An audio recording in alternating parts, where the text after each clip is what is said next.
Assalamualaikum warahmatullahi wabarakatuh. Kita jumpa di pembelajaran IPS.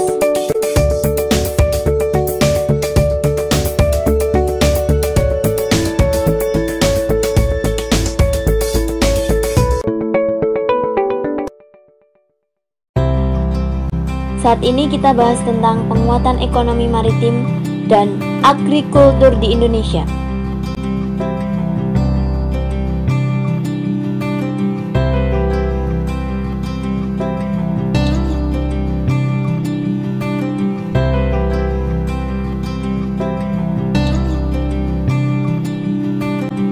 Ekonomi kelautan merupakan kegiatan ekonomi yang dilakukan di wilayah pesisir dan lautan serta di darat yang menggunakan sumber daya alam dan jasa-jasa lingkungan kelautan untuk menghasilkan barang dan jasa.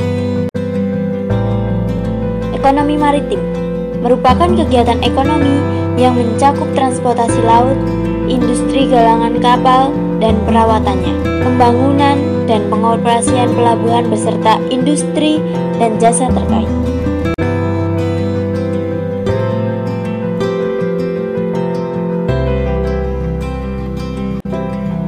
Potensi ekonomi maritim Indonesia.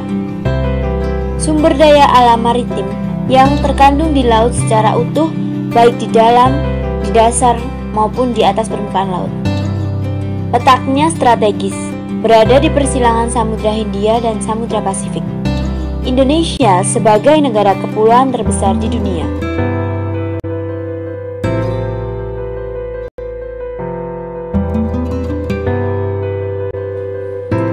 Potensi ekonomi maritim Indonesia. Sektor pelayaran. Yang pertama, pangsa muatan armada kapal nasional masih tergolong rendah. Kedua, industri galangan kapal belum berkembang. Ketiga, sistem pelabuhan hanya berperan sebagai cabang atau ranting dari pelabuhan luar negeri lainnya. Keempat, daya saing sumber daya manusia di sektor pelayaran masih relatif rendah. Sektor perikanan. Yang pertama, potensi sektor perikanan Indonesia terbesar di Asia. Kontribusi sektor perikanan terhadap pendapatan nasional masih rendah. Pertambahan kawasan budidaya perikanan pun masih sangat kurang. Sektor wisata bahari. Sebagai negara kepulauan, Indonesia mempunyai potensi besar wisata bahari yang apabila dikembangkan akan dapat menyerap tenaga kerja, mendatangkan wisatawan asing, dan meningkatkan pendapatan negara.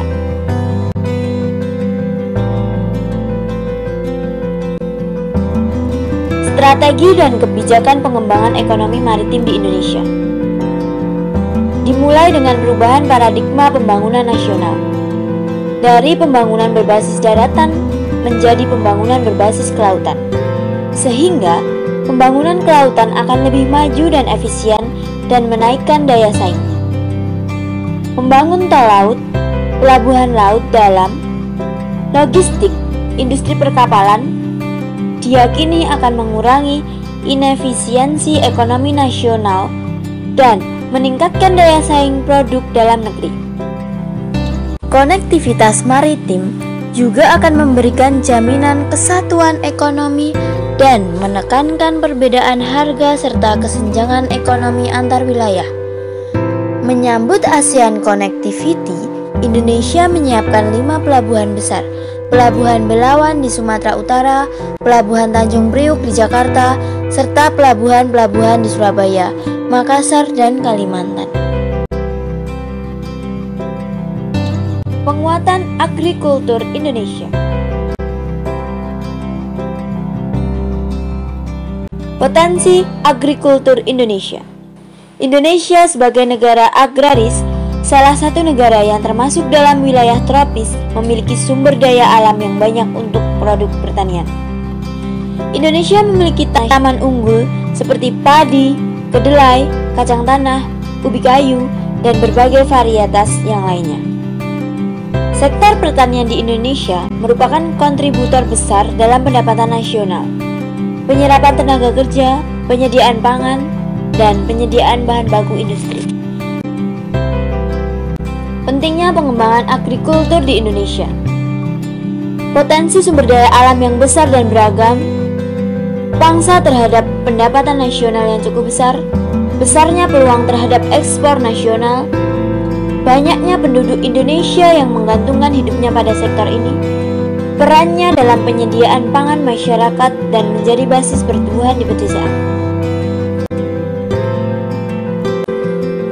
Hambatan pengembangan agrikultur Indonesia. Skala usaha pertanian pada umumnya relatif kecil, modal terbatas, penggunaan teknologi masih sederhana, sangat dipengaruhi musim, pada umumnya berusaha dengan tenaga kerja keluarga. Akses terhadap kredit, teknologi, dan pasar rendah. Pasar hasil pertanian sebagian besar dikuasai oleh pedagang-pedagang besar, sehingga akan merugikan petani. Alih fungsi lahan pertanian menjadi lahan non-pertanian. Kurangnya penyediaan benih yang bermutu bagi petani. Strategi pengembangan agrikultur Indonesia.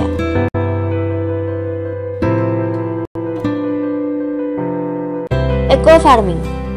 Strategi eco-farming merupakan peningkatan sistem budidaya di sektor pertanian yang ramah lingkungan dan terintegrasi dengan kearifan lokal di setiap daerah di Indonesia. Keuntungan ekonomi didapat dari optimalisasi produksi pertanian melalui berbagai cara pertanian seperti diversifikasi komoditas dalam satu petak. Dapat juga dengan lahan kecil dan sumber daya pekerja minimum. Distribusi pupuk secara merata. Strategi yang kedua ini berupa distribusi pupuk secara merata di seluruh wilayah Indonesia. Langkah yang ditempuh dalam strategi ini adalah petani diminta menjumlahkan kebutuhan pupuk untuk kebutuhan tanamannya selama 1 tahun. Dengan cara ini, pemerintah akan mengetahui kebutuhan pupuk selama 1 tahun sehingga dapat menyediakan stok pupuk sesuai dengan kebutuhan petani.